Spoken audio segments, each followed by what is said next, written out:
আসসালামু আলাইকুম বন্ধুরা, কেমন আছেন সবাই? আশা করি সবাই অনেক ভালো আছেন। তো আজকে আমি আপনাদের সামনে এমন একটি মজার ট্রিক্স নিয়ে হাজির হয়েছি যা আপনারা অনেক উপকৃত হতে পারেন। তো প্লে স্টোরে এমন কিছু সেটিংস আছে যা আমরা হয়তো অনেকেই জানি না। তো তার মধ্যে একটি সেটিংস নিয়ে আজকে আমরা কথা বলবো। তো সিম্পলি সে সেটিংসটি জানার জন্য আমাদের ডাটা কানেকশনটি অন করে প্লে স্টোরে চলে যাব। প্লে স্টোরে আসার পরে এখানে দেখতে পাবেন যে থ্রি লাইন্সের একটি অপশন আছে বাম দিকে উপরে কোণায়।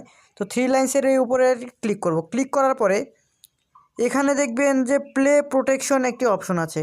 তো প্লে প্রোটেকশনে যদি আমরা ক্লিক করি, সিম্পল আমরা যদি প্লে প্রোটেকশনে যদি ক্লিক করি, ক্লিক করার পরে এখানে দেখতে পাবেন আমার এই নিচে যে দুইটি অন করা আছে, সিম্পলি আপনাদের এই দুইটি অফ করা থাকবে। এই দুইটি অফ করা থাকবে। তো এই দুইটি যদি অফ করা থাকে তাহলে আমাদের ফোনের কী সমস্যা হতে পারে?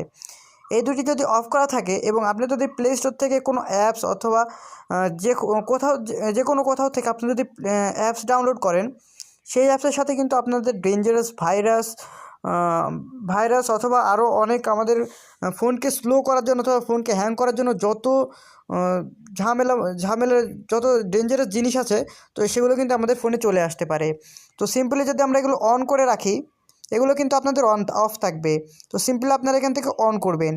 অন করে দিলে যখনই আমরা প্লে স্টোর থেকে অথবা যে কোনো সাইট থেকে কোনো অ্যাপস ডাউনলোড করব, তখন কিন্তু আমাদের এটি অন করে রাখার মাধ্যমে এই গুগল প্লে প্রোটেক্টসটা আমাদের সেই অ্যাপসগুলো স্ক্যান করবে। স্ক্যান করে এখানে দেখবে যে ওই অ্যাপসের ভিতরে কোনো ভাইরাস অথবা আমাদের ফোনকে হ্যাং করার জন্য অথবা স্লো করার জন্য কোনো জিনিস আছে কি না।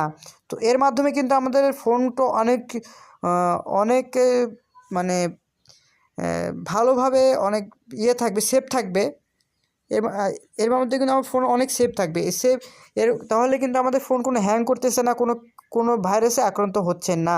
তো আসলে এটি কিন্তু গুগলের একটি অসাধারণ সেটিংস। এর মাধ্যমে আমাদের ফোনকে আমরা অনেক সুন্দরভাবে ইউজ করতে পারবো। ফোন কখনো স্লো হবে না, হ্যাং হবে না। তো আশা করি সবাই ভিডিওটি বুঝতে পেরেছেন।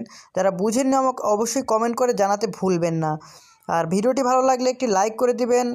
আর যদি কারো কিছু জানার থাকে কমেন্ট করে জানতে পারেন, কমেন্ট করে জেনে নিতে পারেন। আর আমি আপনাদের কমেন্টে রিপ্লাই দেওয়ার জন্য সবসময় প্রস্তুত থাকব।